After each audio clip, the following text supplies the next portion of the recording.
Whatu naro naro te tangata, Toitū te whenua. As man disappears from sight, the land remains. Place names guide our present and future, unveiling cultural history and identity. Māori names tell stories of creation, ancestors and exploration. Restoring them aligns with Te Reo Māori revitalisation and strengthens national identity. These names ground us in the whenua, connecting us to our roots and celebrating Aotearoa New Zealand's unique identity. In this episode, we continue exploring Otepoti, focusing on the Kaik and the story of Hereweka, known today as Harbour Cone. With help from prominent Ngai Tahu figure Paulette Tamati-Ellife and her son and senior ranger Tumai Cassidy, we hope to continue bringing light to the original Māori names and the stories tied to our home. Going back to the very first people, we'll hear traditions about Rākai Hautu and our Waitaha traditions. So we know there were earlier hapu living here before the arrival of Kati Māmoe, we had these migrations down from Tika Maui from the North Island, but Waitaha were the first arrivals, followed closely by Kati Māmoe, and then the last migrations of Kati Kuri, Kaitū Haitara, who were to be known as Ngai Tahu. And so that's who we are today. We're an amalgamation of all those ancient bloodlines, those whakapapa. For many generations, Ngai Tahu referred to their settlement as the Kaik, clipping the last vowel in kaika. There are many different hapu in Te Waipounamu who use the abbreviated version of kaika. Kaika simply means home or a place of settlement. So today that's a Māori reserve, so that place was established as a place for gathering to bring our people together, ngā morehu, those who had survived the challenges of that century. But like I said, there were many villages in every cove, every bay, and they would have changed from time to time, but you know, that place on the peninsula has a lot of advantages. There's an abundance of kaimoana. When it was clad in native bush, there would have been an abundance of manu, birds, tuna. You know, you had everything at your fingertips, and it was also an easy place to keep watch of who's coming in and out of our territory, easy to defend, and easy to launch from and you know, head out, whether you're going north or south, or you know, going inland as well. So yeah, it was just a nice, you know, we find the best sheltered spots with their own microclimates that served our people well for generations. One of the oldest recorded names in the region is Pukekura. There was a pā on Pukekura, set up by an important Ngai Tahu ancestor, Waitai. The pā was situated where the albatross colony resides today. Pukekura is an old name, so that's known today as Taiaroa Head, obviously named after one of our eponymous ancestors, the Mātinga Taiaroa, but the traditional name is Pukekura. And what we know, you know, there's a little waiata that was recorded about that, which takes us back to the traditions of Maui. So we know it's a very ancient name, and it's a place where Maui took shelter to repair the sail of his waka. So yeah, that's one of the names that comes to mind for us there. There's also Harbour Cone, Hereweka, and so that there's a beautiful pūrākau behind that name as well. But I think Tumai's going to share that. I'll leave that because he tells it really well. Ngai Tahu ancestor Waitai was killed in Te Rua o Te Moko in Southland while fighting against Kati Māmoe. When word spread that Waitai had died, his nephew, Te Rua Hikihiki, a leading Ngai Tahu chief at the time, requested a warrior to revenge his death. A man called Tarewai raised his hand and said that he would revenge the death of Waitai. So according to our history, Tarewai was 8 feet tall, muscly as, and he had with him he had a patu, a war club called Kako. When Tarewai arrived on the peninsula, he met with his relations on the Ngai Tahu pā, just a stone's throw away from a Kati Māmoe pā. Kati Māmoe saw this massive warrior arrive, and they thought there's no way that we're going to be able to beat this fella in combat.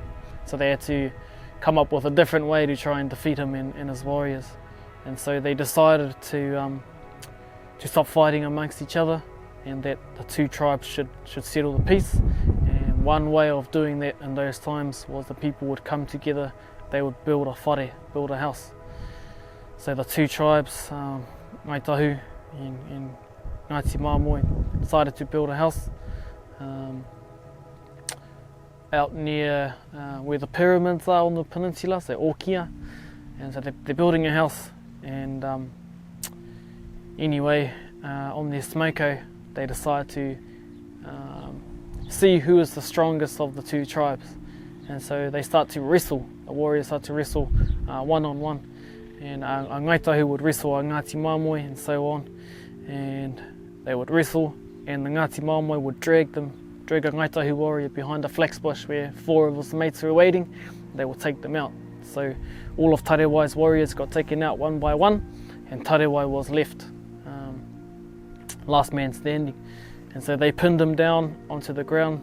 According to the legend, two men on each arm, 2 men on each leg, and they used his own patu. They began to slice his stomach from the chest down, and so his guts began to fall out of his stomach. There was a party travelling across the hills who called out to the warriors. In the split moment the warriors were distracted, Tarewai leaped up and ran across the beach, jumping into Makahoe, known today as Papanui Inlet. Tarewai swam up the inlet until he reached a mountain.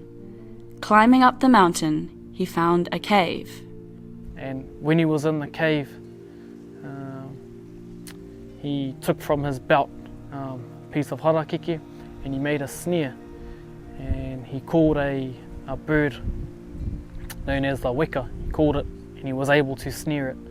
And so he used the fat, or collected the fat of the weka, and he lit a fire and he heated up some rocks. And so he used the fat of the weka and these glowing hot rocks to seal, cauterize his stomach back together. And as he was doing that, the patu paiare, sort of like our guardians of the forest, sort of spiritual beings, helped to heal him in the night. And so the next morning he woke up from the cave and looked out across the harbour.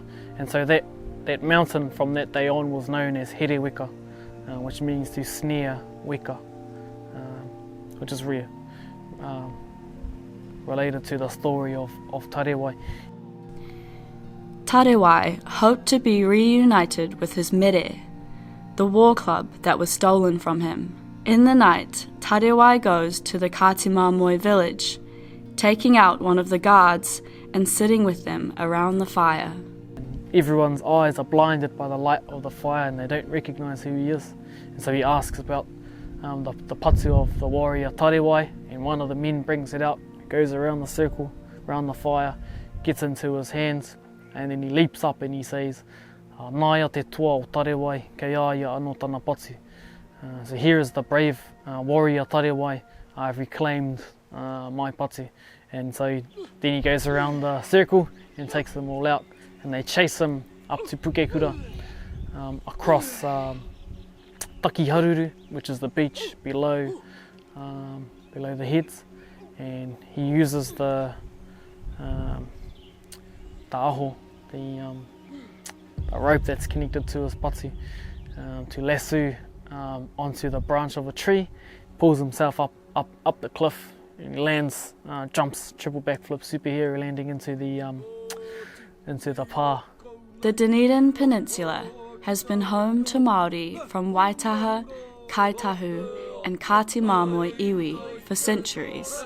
Samples of charcoal, bone and shell show Māori have been in the area as early as the 13th century. Its abundance of resources and convenient placement provided them with the perfect base to raise families. Similar to the story of Tarewai, the endurance of Māori is unwavering, advocating for their right to keep just a small part of the vast land in a region they once dominated. Maintaining and passing on traditions and knowledge in a landscape that was quickly changing, the culture, the language, the overall way of life had always been an uphill battle. To bring life to the names is to bring life to the stories, the tikanga, the history, and the people long past. In the next episode of Toitū Te Whenua, we head north to Puketeraki, uncovering the names and the stories tied to the Karetane village. Stay tuned and mā te wā.